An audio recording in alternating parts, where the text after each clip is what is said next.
Today, I'm delighted to welcome Liz Weber to the show. When Liz talks, her clients listen. Liz is an advisor to boards of directors, business owners, and C-suite leaders. She is a leadership, strategic, and succession planning consultant, speaker, and author. She guides her clients to focus on the right things at the right time to get the right impact. And as a result, her clients measurably improve their performance, profits, workplace culture. Liz has been named top leadership influencer, an organizational culture champion, and a top HR influencer to watch. She's written 10 books and supervises business activities, and my screen has gone silly on there. But there, I think that's enough to convince people to keep on listening, Liz. Welcome to the show. Thank you so much. I'm so happy to be here. That's brilliant. Tell people a little bit about you, a little bit more behind that. Sure. So Nigel, basically what I do with my clients is, as your bio intro shared, I'm a business advisor, executive coach. And what that means is I do three main things with my clients. First, I work with business owners, executives, or boards of directors in strategic planning, in that I guide them through the strategic planning process so they can create very clear, concise plans to guide their organizations forward over the next 3, 5, 10 or more years. As a part of those conversations, invariably, we're talking about where does your organization or company need to go? How might it need to be restructured?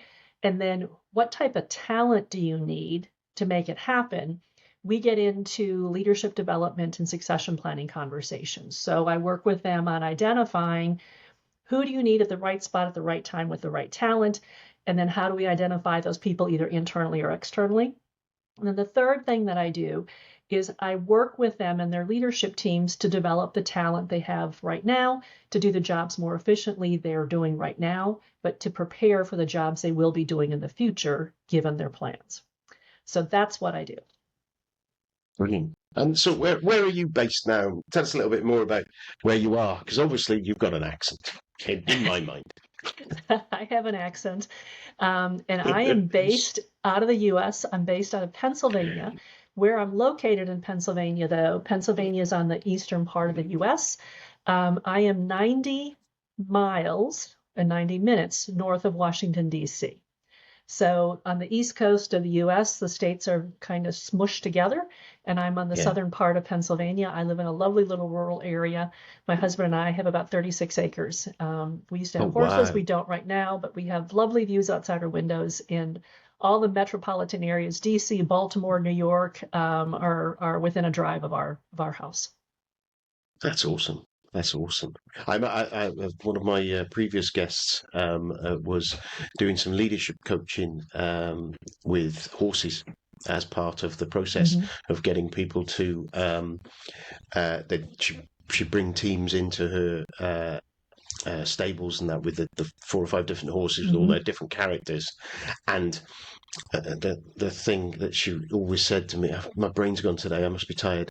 It was that it was interesting how you don't lead a horse, how you have to influence a horse to get them to do what they're going to do and take you and trust you and all that sort of thing. And she it's really interesting because she kind of sees the difference between different leaders and their different styles and characteristics in the way that they approach motivating people, and how when it doesn't work with a horse they have to learn something entirely different.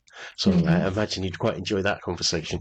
No, it's true. There's a lot of similarities. Clarity in communication with people and clarity in communication with horses. It's critical. You gotta know what you want them to do before you try to ask them to do something. Yeah, brilliant. So tell me a little bit about how you got into this kind of role and what made you decide that this was where your niche was and you wanted to focus down on it. Well, I'm gonna answer your question in reverse, in that I my undergraduate studies was in international business because I grew up in a small farming community in Wisconsin in the U.S. And I thought I wanted to get the heck out of there. I didn't want to be a farmer. I didn't want to work in a factory. I didn't want to be a teacher. And I thought those were my 3 career options. So I wanted to get into international business. And Nigel, I have no idea why, but I thought I wanted to be a commodities broker. And how I even knew what a commodities broker was, I had no idea. I think I must have seen some episode of Starsky and Hutch or something, and they had, big ships coming into some port in LA, and I just thought it was going to be really cool. I was like, send that stuff to Yeah. Singapore and send that stuff over to, Japan. I don't know. I thought it would be cool. Um, and so I was studying international business, and my capstone course in college was a course that tied all the different topics together. And it was taught by this man by the name of Jim Farrell. And he wasn't a professor, he was a businessman. And he was this thing called a consultant that I had never heard of. And he explained that what he did with business owners was help them identify ways that they could be more effective leaders so they could make their companies more profitable, more efficient, and just run better overall. And then he didn't have to do it. He just was an advisor. And I thought, oh my gosh, that sounds like a terrific job. I loved it. Um, so I got my master's in international business as well, and I ended up working with the State Department as a contractor for 10 years. And just by pure luck, I ended up working with the U.S. Department of State in their office that was the State Department equivalent of the military commissary system at the time. So this office was a very, very small office, but was tasked to rapidly staff up and help our American foreign service officers and spouses around the world get access to food through their commissaries at the different U.S. embassies or consulates. And so I was brought on as a contractor to help facilitate that. And I got a tremendous education from the time I was 22 until 8 years later when I left, of traveling around the world and teaching non-business minded people how to set up and run businesses on an embassy compound and learn how to import food and price food and basically run a grocery store and run all of the life on an embassy compound that was not politically related. It was basically running the grocery store, running the tennis courts, the golf courses, the life outside of embassy work that the American Foreign Service officers and families could access to stay sane in foreign countries around the world. And so I did that for 10 years, and it was a tremendous experience. When my time with State was coming to an end, I wanted to start my own company, and I attended one of these companies. They're popular for years in the States. Basically, they were called like Fred Pryor and Skillcraft, where you go to a one-day seminar, it would teach you how to be a better manager or teach you about time management. And I attended one of those classes, and I sat there and I thought, I could teach this. I mean, I could do this. And then I started actually adding up the number of people that were in the room and the amount of money that we each had paid to be there. I thought I could really do this. And so I left. I started my own company. I started a training company. And basically, I started training supervisory and management skills to military bases around the US. And it was every topic from stress and time management to project management. And little by little, my training clients started asking me to take on project work, and they pulled me into consulting and they pulled me into strategic planning. And lo and behold, probably about 15 years ago, I really focused on going deep in the consulting arena, and really specializing in that area as business advisor, strategic planning advisor for a lot of my clients. That's a really interesting background. That traveling around the world, sorting those things and setting those business up must have been little projects in their own. And I obviously, whenever I hear anything I think might be a project with my project manager head, and that I'm always thinking there. But did you see when you were doing that? Did you think of that you were doing project management then, or did you think did? And I know that you've done a little bit of that. Whether that.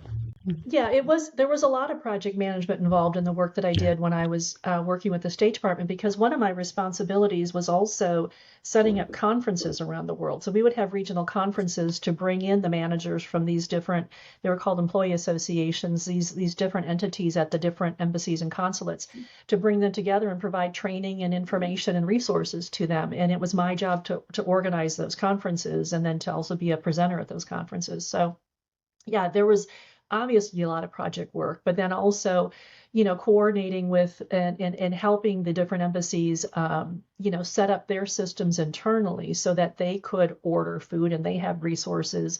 They had accounting systems that made sense. They could track it. They knew how to deal with employees better, whether it was local nationals or, it was Americans that were there on base, whatever it might be. So, yeah, there was a lot of aspects of project management to it. Cool. Cool. So obviously now, as you say, you've moved into that consulting and that the leadership and getting people to look at the leadership.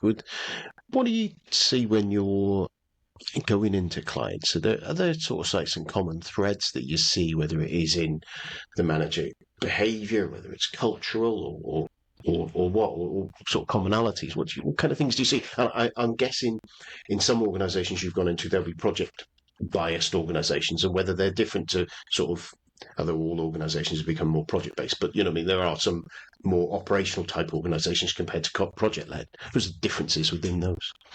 Yeah, well, a lot of the work that I'm doing right now with my clients is either feeding into or out of a strategic plan. And what I mean by that is I'm very fortunate in that I've got very long-term relationships with my clients. So they'll bring me back every several Yeah. years to help with a refresh of a strategic plan, which is a big project.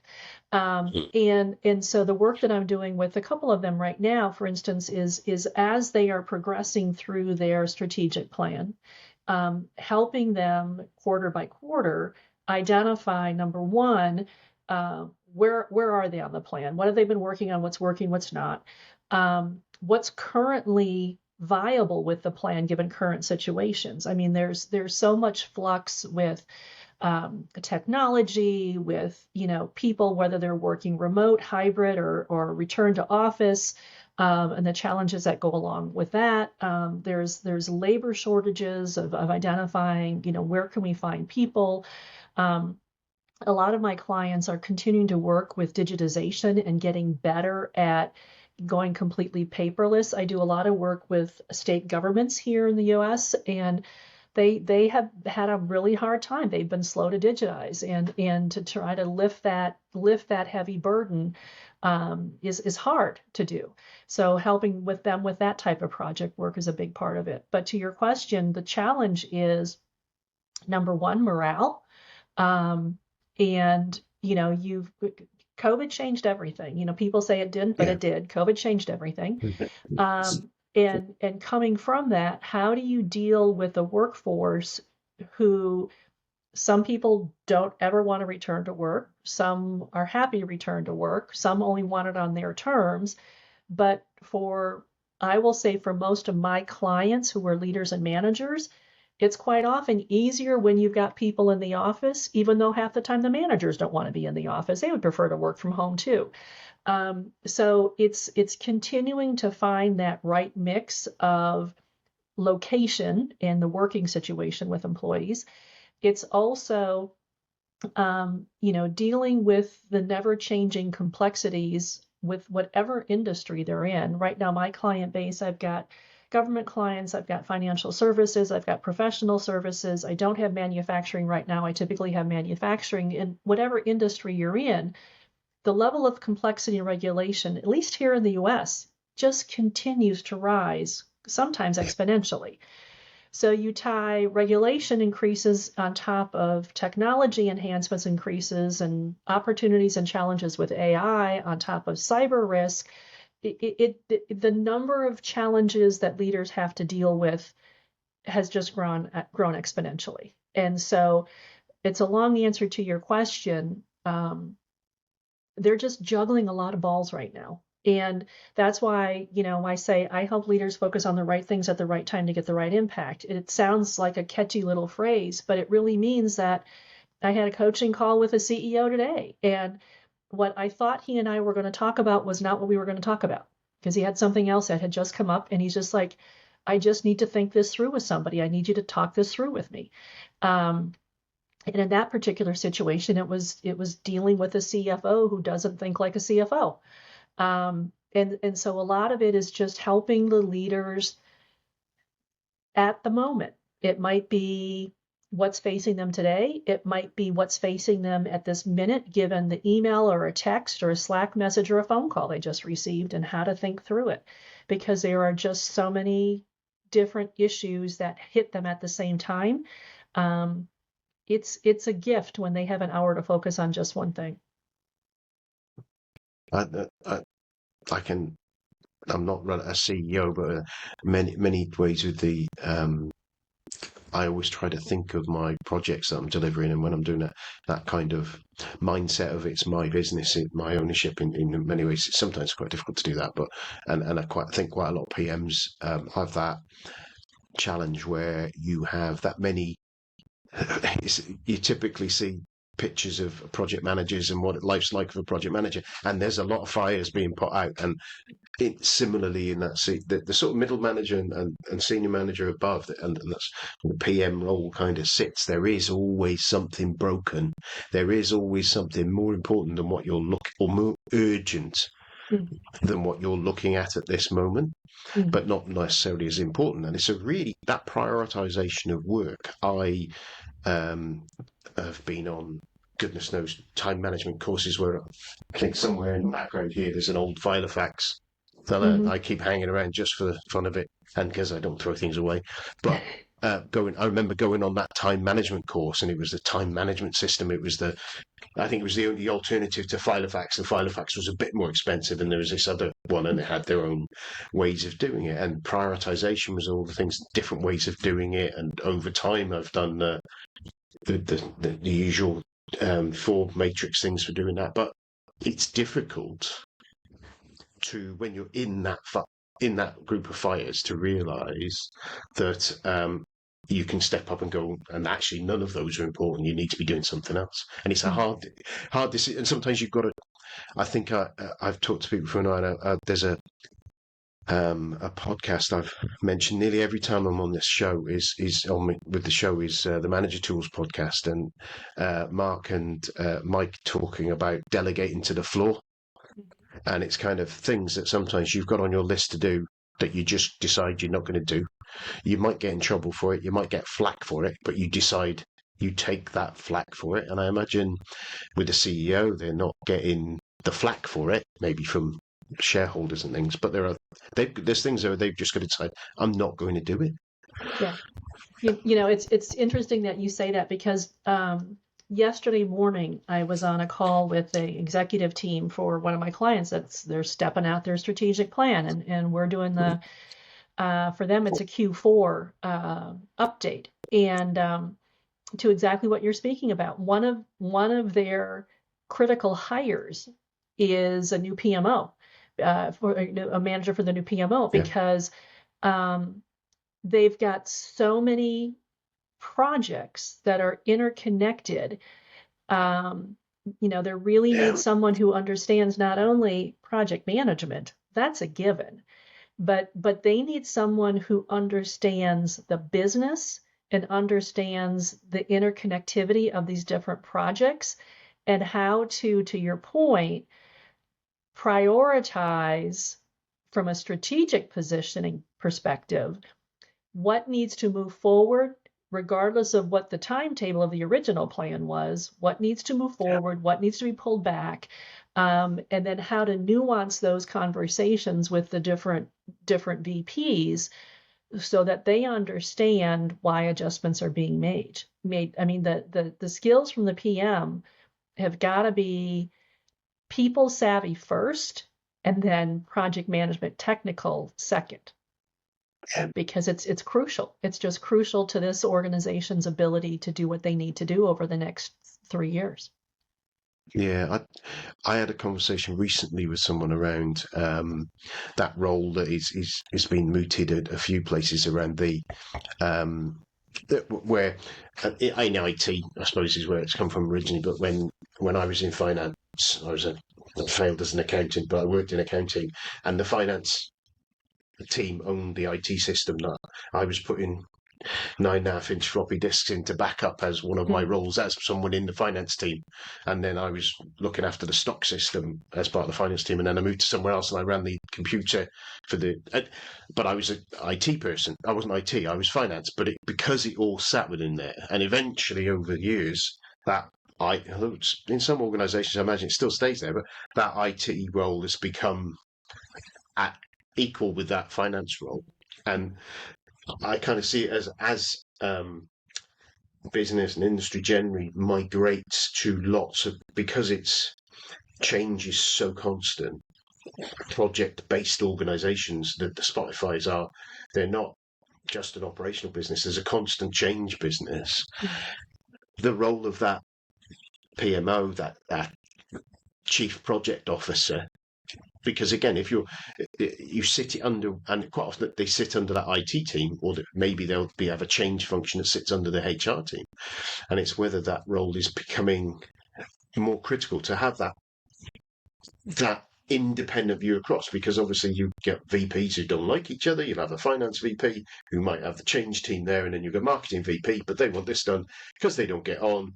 That person gets told we're not going to do their job. But if that person sat at that equal and deciding on those resources for those project types to get delivered and the funding for project delivery, it's changing. Have you seen any organizations that kind of move that way, or toyed with that idea, and what sort of things have come out of that?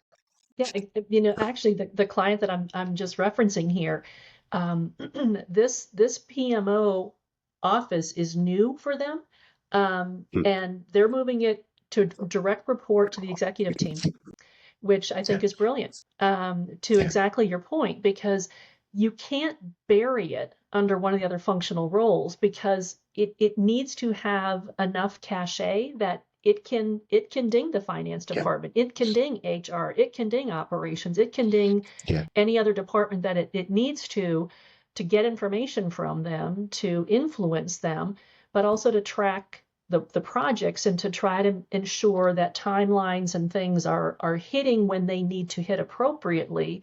So you're not setting things back inadvertently. In fact, if anything, you're leveraging and getting momentum. And again, in order for them to have the proper level of authority, they've got to have enough of an elevated position to have that, or in this case, they've got to have the ear of the CEO to say, Nigel and his team are not giving me information, and I need this information because we got to do this, this, and this. And it's got to be done in a way that this is not just someone who is really concerned with making sure the project tracking is done and that everything is hitting when it's supposed to hit, but they've got enough emotional intelligence and emotional communication skills to understand this is more than me just clicking a box on a timeline. This is me ensuring that, Nigel, you and your team are able to do what you need to do in the times that you need it. And in order to do that, I need this information from you because I have to balance it with the operations team to make sure that something that they have in play isn't going to conflict with you, and be able to have those conversations in a way that you understand, you respect, and that you respond to. Yeah, I can see that. I think the other thing that comes into there is that benefits realization afterwards, and being able to hold those or other parts of the organization to realize those benefits of that. So you put in a new system or a new process, and if no one uses it and sticks or keeps the old process, I'm sure you've seen it where someone's gone, here's a new fancy new system, we put it in there, you've got authorization, workflow and all that stuff in there, but then John, before something can be keyed into there, needs to send 4 emails like he used to 12 other people, and then when that goes through, and you know what I mean, there's all these little side hustles that come off the side in approvals that duplicate or give people permission to put things into this process, which I've seen that happen more than once in different changes, and it kind of frustrates you because you're not realizing those benefits of reducing the burden on the team, speeding up that process, getting it through into the end point at the end. So it's kind of, without that person, that role there, if they've got the role to deliver the project done, then make sure the benefits are realized by, again, bringing in those people holding their feet to the fire and measuring what's going on. I can see, for me, it seems like a no-brainer. And I've kind of seen a couple of things where I've seen that kind of role referred to, it sounds like it anyway, as a role of chief of staff for certain organizations, which I know is a very much an American term. I'm assuming, having watched the West Wing before now, it's kind of like that's where I immediately go to. State of source. yeah, that's where I always end up looking there, and it's kind of like but that kind of a lot of the time there's a project management element to those kind of roles that people are looking for, and they are ensuring we're getting the benefits, ensuring we're executing on strategy, and maybe it's a subset of that role, not the full role of it. But am I right? Have you seen those sort of things, a similar sort of thing of that kind of role? Yep, absolutely. Yeah, it's kind of a clearinghouse of Yeah. and it gets back to what you commented on earlier of really helping to determine what is mission critical. And if it's not mission critical, we kill it or Yeah. we postpone it. And the chief of staff position or a PMO or whomever it is, it's again, at this moment in time, what is mission critical? And then how do we make the proper adjustments, and how do we communicate that out to the people that need to know so they're not frustrated going, well, I've been working like crazy and now you tell us to put it on pause. Yeah, I need you to put it on pause, and here's why. And to not only communicate that, but to maintain morale so you don't have people getting frustrated and walking out the door because their project never moves forward. Well, if your project isn't truly mission critical, or it is timeline critical, you need to understand where it fits in the pipeline, and it may not fit. Yeah, I've seen. It's an interesting one because there are. I've seen in organisations where you get. It's the your fitness and your diet regime kind of scenario where at the moment it's not key and it's not immediate problem, but in 10 years it's going to be. And I've seen where you've got projects that have taken forever. They get started, they get stopped because, right, we've got £1 million to spend. Right, we can't spend 500,000 on that because we're getting no business benefit out of it now.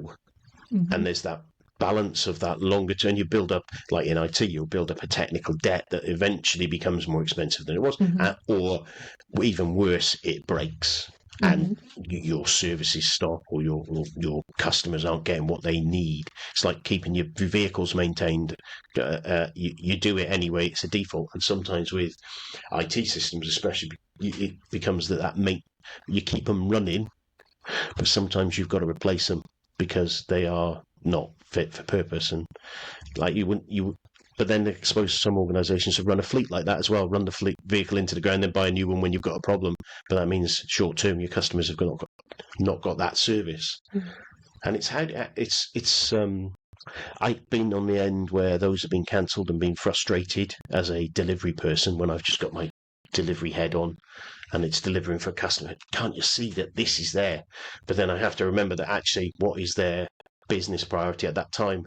And somebody somewhere, I hope, sits there and goes, that's going to be a real problem in 3 years, but I'm still making a decision to cancel it because this is a bigger problem now, and strategically and have that strategic view of if that's broken 3 years down the road is going to be worse than that bit being broken. But that for those organisations, it's a really hard thing to do, isn't it? Because you're predicting the impact of that thing now. It's tremendously hard, and as the saying goes here in the States, they kick the can down the road further, because and you can understand, because right now, XYZ is mission critical. We've got to put all our resources on this because we have limited resources, we have limited people, we have limited time, we have limited money. We've got to do this right now. But if we do this right now, to your example, let's say we know we need a massive a technology upgrade. That's why I mentioned I'm doing a lot of work with my clients on digitization right now, going paperless because they haven't done it. But COVID was a wake-up call to a lot of these organizations that if it can happen with COVID, it can happen again. And your contingency plans and things like that are not going to be sufficient. You've got to actually take that big jump. You've kicked the can down the road far enough. You can't kick it any further. And so you have to make a choice of, is this mission critical right now? But laying right next to it is, if we don't also start creating time in our current mission critical work to focus on future critical things to allow us to continue our mission in 3 years from now, 5 years or 10 years from now, we won't be in business 3 years, 5 years, or 10 years from now. So we've got to have this dual purpose. We've got to look at daily operations that are mission critical, and we've got to look strategically, to your point, at future mission critical behaviors and infrastructure that we need to start making now, in capital expenditure and investments we need to start making now to ensure we have a future. And that becomes a situation where your PMs need to work very closely with your CFO to start doing some of that analysis and determine some go, no-go strategies. That's really, because it is really difficult to be the PM, to put your hand up there and go, we shouldn't do this. Because that's my job. My job is to hit the time cost quality triangle and deliver that benefit. And then I'm sitting there going, we're 3 weeks in, we shouldn't be doing this. I had a joke with someone earlier today where it's a project that was being cancelled or potentially kicked down the road for a few months for a number of different reasons. And they kind of said, well, that's a good way of doing project management. I said, yeah, well, it takes a while, but I can manage to get cancelled. Most projects cancelled. But that's the thing is as a PM, you must deliver at all costs, is the mindset, the training and the establishment. And I feel it myself where there's pieces of work where I've gone, actually, no, we need to not do that. We've stopped it, or we've only done part way through it, or funding's been cut or whatever. And actually think, well, I failed there. And maybe that's a massive topic of project failure and define failure for me, please, because actually in that instance we just talked there, we might have a project, we decide not to do it. Is that a failed project? And some people would say, yeah, that's a failed project because it didn't deliver the benefits it set out to do and it spent money. You ended up with a white elephant, as they call it, sitting there of no use. And but actually things change, and then for that project to be successful, it could never, in some ways, it could never be successful because COVID, for example, you didn't know COVID was coming down the line. Therefore, the implications of COVID and your new fancy form that you were rolling out that was spent millions of pounds on, these new fancy forms that you fill out in a building, meant it just defeated the object, didn't it? Right. And it's hard as a PM to do that. And it's how do you do it? Because obviously you said getting close to your CFOs, depending where you are, you can be quite removed from them sometimes. And obviously, you have finance people there, but how have you seen, or do you advise people about putting their hand up and taking that brave step to say, we shouldn't do this? That's a fantastic question. And it's one of the things that I am very grateful to my current client base, because they're doing this and they're seeing the benefits of it. And what I'm encouraging them to do and walking them through is what I alluded to earlier, is we have quarterly meetings with the leadership team, not just the executive team, but the team that helped put their strategic plan together. Quarterly meetings to track, where are we? What's happening now?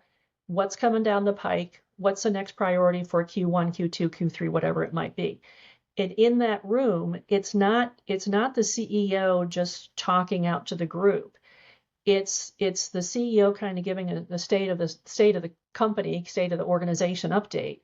But then it's also reaching out to every business unit and saying, Nigel, the PMO office, what are the issues that you guys are having? Where are you on XYZ project? And then what do you need from anybody else in the room? And what do they need to be aware of coming up in Q2 that your team's going to be generating? And causing the next level of leaders to sit in a room together and talk to one another about, here's what's working, here's what's not, here's my thought on this thing. I don't think we should do it. And the reason I don't think we should do it, because I've talked to the CFO, I've talked to the CHRO, I've talked to the chief marketing officer, and I've talked to COO, and every one of them has said this, this, and this. And all those issues together point to me and tell me this is a no-go situation. And having that ability to do that is huge. It doesn't come easily, though, because you've got to, number one, elevate the thinking of your leaders in the room to think beyond of, my job is project management, my job is project management, my job is finance, my job is HR, my job is marketing. Yeah, we know that's your job, but how does that fit into the bigger context of this organization? And I expect you to have good project management skills. I expect you to have good finance skills. I expect you to have good human resources skills. But I also expect you to understand how those functional skills affect the other business units in this company, and how what you're working on is going to either leverage or hurt what they're doing. And I need us as a team to figure out how do we work well together given the strategies that we have or that we identified. So if we got the wrong strategies, then I need you to speak up, because I'm not going to be a happy camper if 2 years into this, all of a sudden you go, I knew that was a stupid idea. Well, okay. No good then. Yeah, that doesn't look good on you. You think you're going to sound like a smart person in the room? No, you're not. So it's understanding, I want you to have incredibly strong project management skills, but that doesn't mean you have blinders on and only manage a project. Is how is this project impacting the bigger business? And when you can share that information and have those kind of conversations in the room, you're going to be a person I want to talk to more. And your influence as a project manager is going to go up dramatically, because not only do you understand project management, you understand the business, and that makes you incredibly valuable.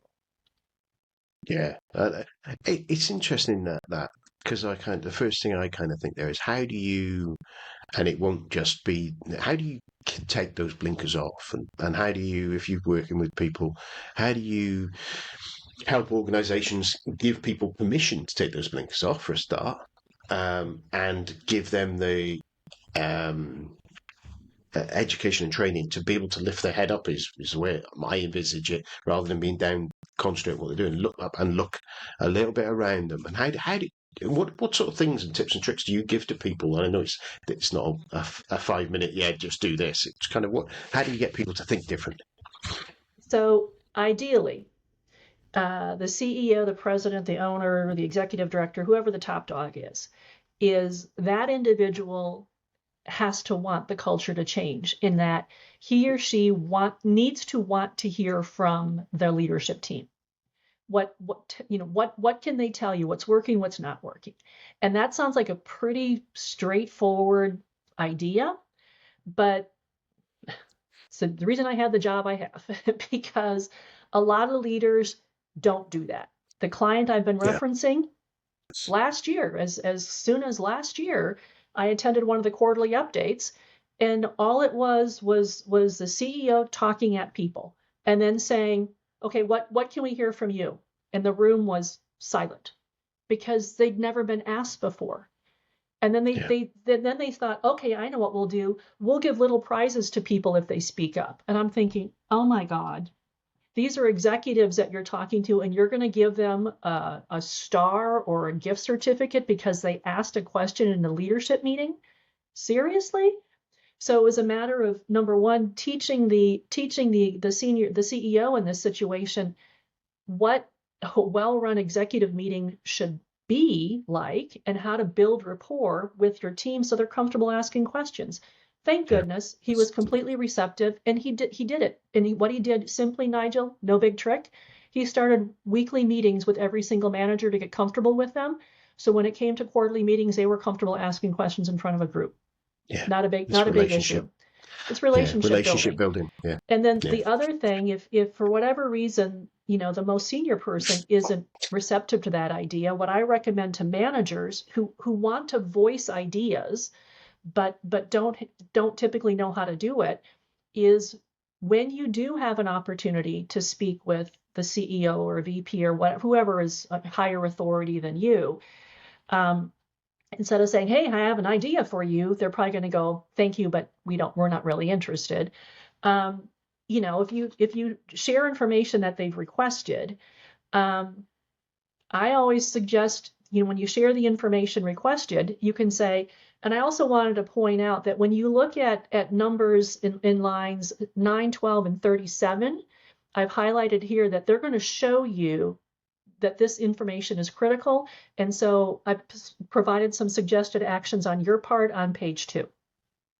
They didn't ask for it, but you provided a little deeper thinking, or somehow you got it in there within 30 seconds that, hey, heads up, notice this, and this, and here's recommended go forward actions on your part. That right there is huge, because what you're doing is you're not telling them how to do their job. You're pointing out areas of highlight of information that you're trying to protect them from getting blindsided, which everybody appreciates. And you're giving them straightforward advice or a suggestion on how they might want to handle it. If they don't listen to it, that's fine. Don't worry about it. Yeah, that's brilliant, because I know where we've got situations where I've been working with PMO teams who are the numbers spring the thing there, where they've been there's kind of lots of different teams ways of running the teams, and sometimes they're very focused on production of numbers and getting them through the finance. Sometimes they've got more headspace to be able to do that analysis work for the PM and be able to go, here's the report, and by the way, this is a problem, this is a problem, this is a problem. We think it's because of this, think it's because of this. And when I've got a team that's got the headroom to do that for me, instead of me having to look at it and go, what are the questions? And they're giving me the questions and the answers, I'm in seventh heaven kind of thing, because then I can talk to them and go, right, okay, so that's okay. So I'll go and talk to John, sort that out, whatever. I don't know why John's doing everything wrong today. Just he must don't know why he's done. And I find that really helpful. I love that suggestion, because by asking permission in the previous example, you can get told no. You're not asking permission, so you can't get told no. You're providing additional pointers, as you say, as long as you've got it as, oh, by the way, look at that. Like you said, look at that. I love the simplicity of that, and the fact that, I don't know, it just feels a comfortable, not, like you said, non-confrontational way with that leadership, because that is the sort of thing, isn't it? You will get some leaders out there who think they know everything and don't want to be seen to be not knowing everything. Right. I've got to say, my view is I'm quite often saying I'm the dumbest person in that room. In the roles that I'm doing, we've got some experts in architecture, experts in code, experts in testing, and I don't understand what they're talking to each other about quite often. Don't tell me, boss. Just keep that between me and us and whoever listens. But it is that case of, well, I'm not the one who knows this, so they need to tell me, and I know I always try to be that sort of thing of, I don't know. You're the experts. You have to tell me. And if you're a CEO, you'll have a specialism maybe in one of those things, but your finance manager is the expert. Your marketing director is the expert. That's why you employed them. Right. And if they're not if they don't know their field, with the possible exceptions on certain specialisms, if they don't know it better than you got the wrong person. Right. Because you should be having someone who knows more than you, shouldn't you? Because you can't be an expert in everything. Absolutely. And that's such a huge point. And when I work with managers, especially, every now and then I will have a manager say, well, that's not my job to, tell them everything. And it's like, no, you're right. It's not your job to tell them everything. But I believe it is your job to share with them information that could help them not be blindsided, because it's information you have that you uncover because of your specialty. That's not their specialty to be the PMO or finance or CHR, whatever it is. That's your specialty. And they are looking to you to be their advisors on what is important and what's not. Because I guarantee you, not one of them, when they get your project management report or they get your financial statement, they go, oh, goody, I get to read all this and I get to study it. They've got 97 other things within the next 30 minutes they have to take care of.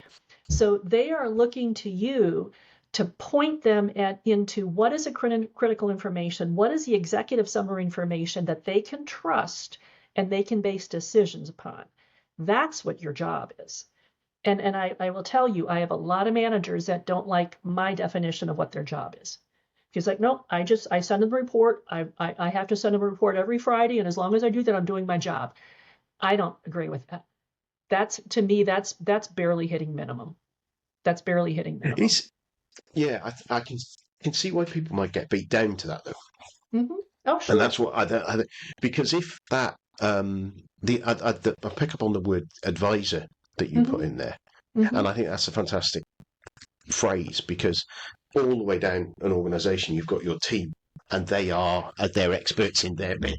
and they will understand it, and there'll be bits that you will be able to help them with and coach them with and those sort of things. But when I've had managers who I felt really good partnership with, they're ones that I can say, stop it, that's bloody stupid.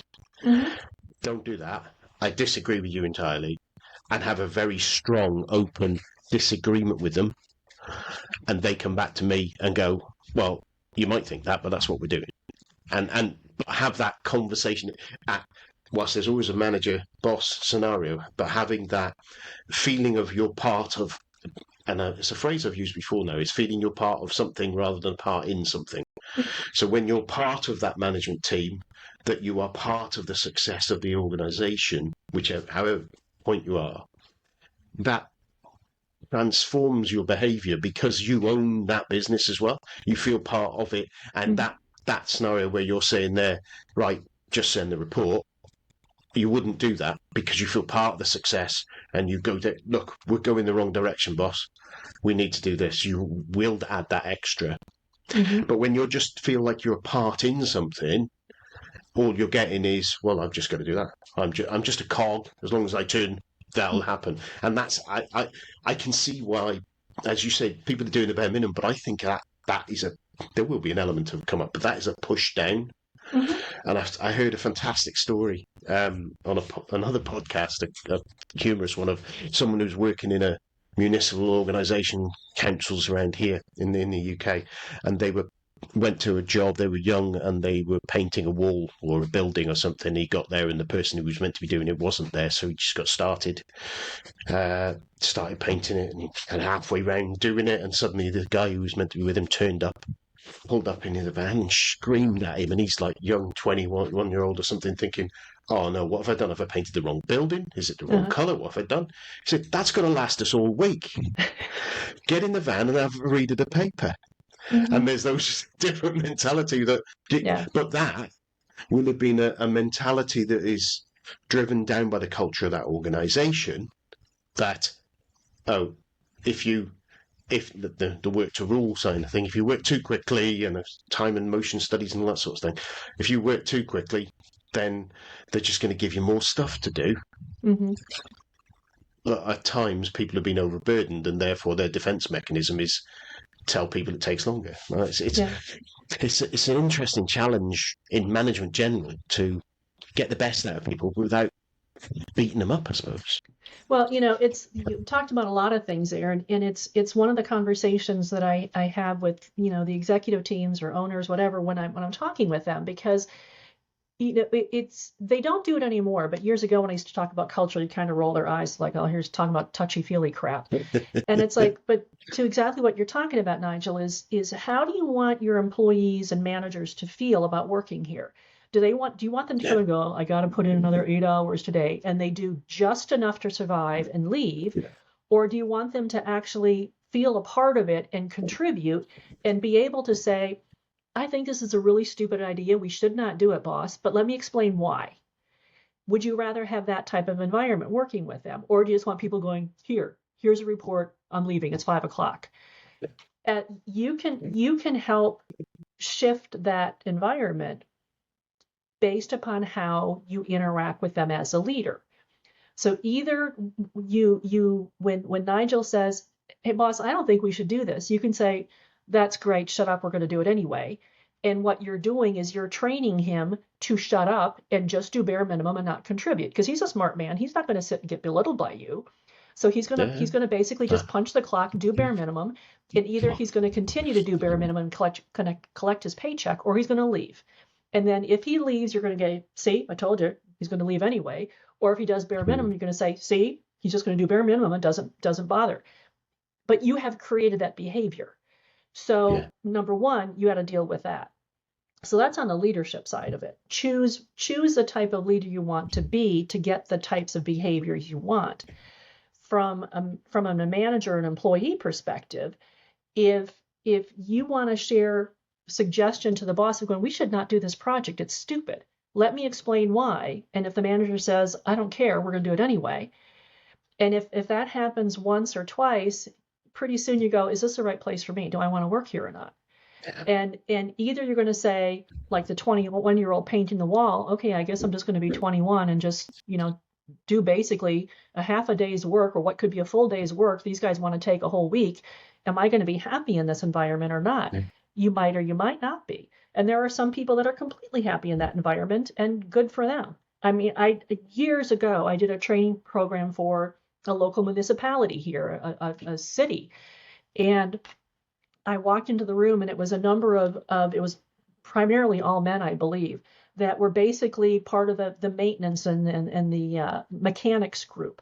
And they're all sitting around the room, and they have their arms crossed, and they just the stereotypical looking individuals that work in mechanics and maintenance. They had the blue uniforms on. And I don't remember what my topic was that I was talking with them about. It was a training program. And I don't know, about 15, 20 minutes into the program, one of the guys in the back of the room that hadn't smiled, hadn't done anything the entire time, he finally raised his hands and he said, "You need to understand something.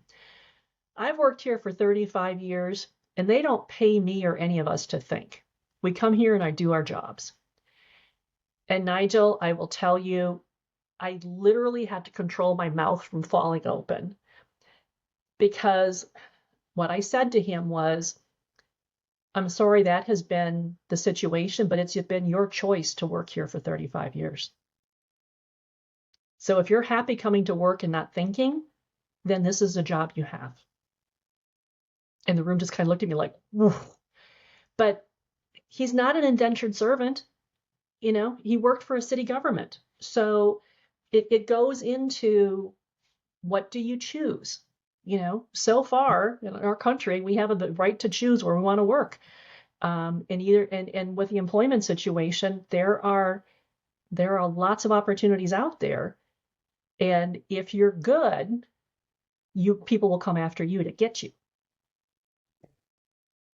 Yeah, it's really, it's that thing of looking at it and being able as an individual, you can kind of, like you say, if the manager or the leader isn't open to your suggestions and that feedback, you've got to look to find somewhere where someone is, and I think most people, if you have got those ideas, it does weigh you down. Though I think sometimes, I know I have had managers before where I've made a suggestion and they have slapped me down in a meeting, and I kind of gone, okay, yeah, you learn very quickly. You won't get that from me again. And then this same manager would have been complaining about lack of input into the meetings. Yeah, and, exactly. And you kind of sit there looking at them going, you're getting what you're asking for. And I think as a project manager, sometimes we can, it is so important to sit there and go, is this deliverable, guys? Can we do this? Tell me what will break. In the lessons learned, do lessons learned more often and go, what are we doing wrong? What are we doing right? Tell me if I'm an idiot. I'm always sort of that sort of thing. If we're in a call, tell me if I'm doing it wrong. And I hopefully I do listen. Sometimes under stress, it will be a situation where I'll be, we've got to just get on with it and got to work out how we're going to do this. I understand it's a problem. I understand it's not there. So it's kind of a halfway. I do like to. I try to make sure that I do take people's opinions on board, but sometimes you have to sit there and go, I know it's crap. You know it's crap. We've got to work out how we uncrap it. Rather than the optimum would be stop and do that. Sometimes it is what's the least worst we can do, and then persuading someone to do that. But again, in order to get that point, you've got to go through that. We're in the crap. It's not going to work. This is the risk. These are the problems. And we go, we've told them. And sometimes you'll tell someone these are the risks, and they say, we know those are risks. We accept those risks, and if it does come to fruition, then that's fine. And then when it does, the risks come to fruition, and then they escalate, and you've got to run around like lunatics trying to resolve it anyway. You're kind of like, well, we told you. But actually, as a PM, I know that. There's scenarios where people have asked me for indicative view of something or a view, and if I don't tell them, they'll ask someone, and then I get told I must do it, and why am I being flexible with the customer or the other department or whatever? Or on the flip side, if you do it and it's wrong, you get beaten up when you're wrong. So it's one of those, you're damned if you do and you're damned if you don't. Yeah. So it's sometimes working out, I suppose, the culture that you're in, what the best thing to be damned for. Well, and part of it though also it goes back to what I alluded to before is I strongly recommend that you identify what is the right cadence of putting this information in front of whoever needs to be aware of this information to make a decision.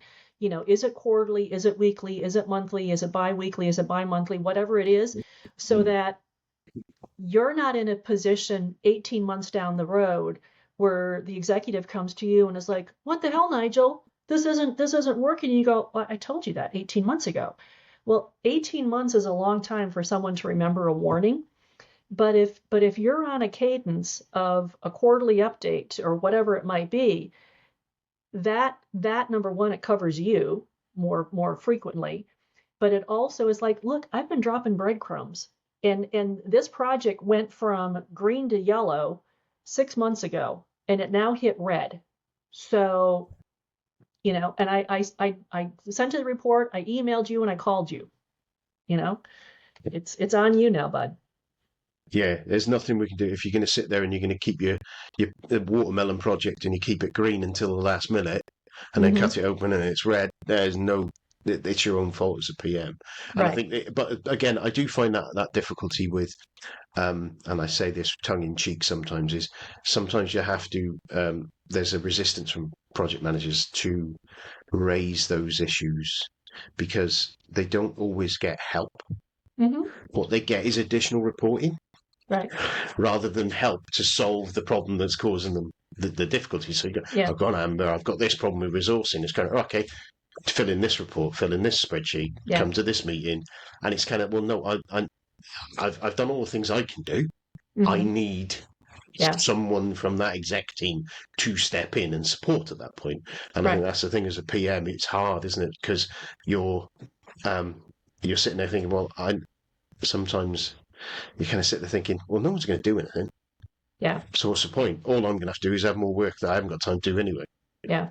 And it's Yeah. hard, but again, it becomes that week that, as you said, that send a report and tick it. I've done it. It's kind of like I've covered my backside, which a lot of risk reports end up being. Like you can point at it and say, "I told you," as you say, 6 months ago. Right. It's hard as a PM to decide. I think, and you kind of get that little lonely place sometimes where you're sitting there thinking, "How did I get there with this?" Yeah. And I think it also is how good can you be at your ask? And what I mean by Yeah, that is Nigel, we've got this situation, and because you're in the executive street, you're the executive suite. Nigel, I need you to X. I need you to pull together, the VP yeah, of technology and the CFO and the VP of operations with me in the room, and we got to hammer this thing out. It's a very specific ask. It's not, hey, I need help. I need you to do something. yeah. It's a different level. And again, it's one of these things I've just found over really the last 5 years is getting very specific on where you want the executives to switch their focus. And the less nebulous and the more specific the action that you're asking of them, I can take care of that. Let's right now, let's call that meeting, let's schedule that meeting, get on the Yeah, calendar. And I they get can that. do it Yeah, much quicker versus a nebulous. They're like, well, shit, what do I do with this? I don't know what I'm supposed to do with that. And it's really basic, but I've seen the needle move. I've really seen the needle move. yeah, that's great because I that just from a personal point of view, making me think about that is when I'm at. I try not to be too belligerent when I'm asking for the help within the reporting, but as you say, sometimes you need to be very. But I need this by then, otherwise this project ain't going to get delivered. Hmm. And as you say, they don't need to think about that much at all, do they? They need to decide whether they want the project delivered or not, Right. and it makes it simple, doesn't it? And I suppose it's attention span with reading a 40-page report that justifies why it needs their time rather than a one-line sentence. They're not going to have time to cover that. That's Right. that first situation, I suppose. Right. Yeah, I'm again, just and it kind of goes back to what we were talking about when we first started. At least with my clients, they have so many things that are coming at them at the same time now. yeah, It's exponentially more than what it was 5 years ago, 6 years ago. And so any opportunity to slice through everything that's coming at them and saying, I need you to move from here to here, because if you don't, XYZ is going to happen. They'll go, okay, let's move. And it's an easy decision. It's a tick mark off of them. And it's one less thing that is now queuing up behind them that they have to address. And they will act, they will respond, and they'll appreciate you because you're just not adding more to their plate. You're actually helping them move things forward. That's brilliant. And I just realised we've just come up on the hour on this conversation. I said I'd start wrapping us up about 55 minutes, but the conversation's been flowing too well, and it's a fascinating topic. I know you've got other things to do in the rest of your day rather than chat to me. But if there was something that as we mentioned before, that you wanted to have a chat about, wanted to mention to my listeners, is there anything that we haven't covered? And I know there's a lot that we haven't covered. Is there anything you wanted to mention? If any of the listeners would want to, read anything that I write a blog every month. I've got over 400 blogs on my website on topics about leadership development, strategic planning, succession planning. They are more than welcome to go to my website, which is W as in William, B as in Bravo, L as in Lima. No, I'm sorry, I said it wrong. W as in William, B as in Bravo, S as in Sierra, L as in Lima, L as in Lima, C as in Charlie.com, WBSLLC.com, and go to the blog, and they can access anything that they'd like there. Brilliant. But what I'll do is, so I'm guessing that's the best way for people to get in touch with you, but is there any other routes of contact that you're active on? Sure. I'm active most on LinkedIn, and my sign on LinkedIn is Liz Weber, Weber, and then CMC. Liz Weber, CMC. You'll find me on LinkedIn.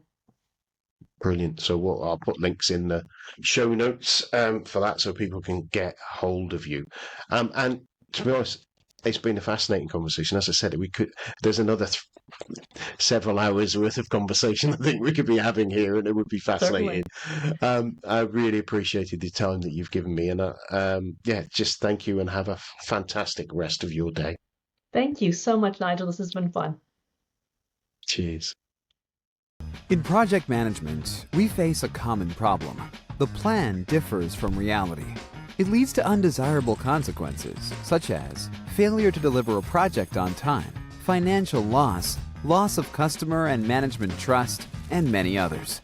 Why does it happen? The reasons may be different, but the most common among them are mistakes during the planning phase, uncoordinated teamwork, lack of information on the project progress. In Gantt Pro, we have thought through all the details to minimize these risks, both at the planning and implementation phases.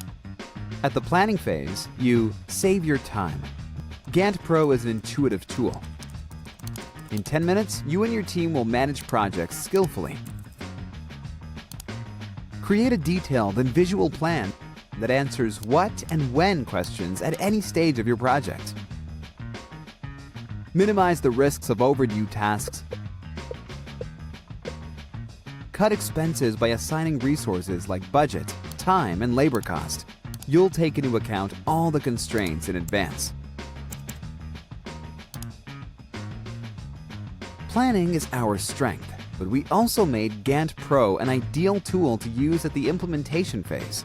At the implementation phase, you invite your team in the already created project and start working without any delay and confusion. Spend less time on meetings and discussions. Avoid overdue tasks and expectations. Everyone receives notifications about the workflow and gets other means for organized teamwork.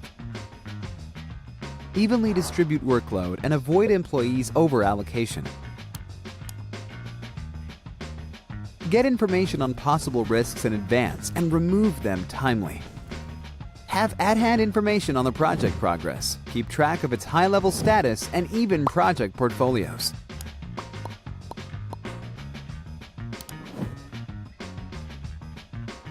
Also, Gantt Pro gives a possibility to share your project with customers and clients at any stage, both for pre-sale and demonstration of the current state. Export reports to popular formats, keep documentation and communication around tasks in real time.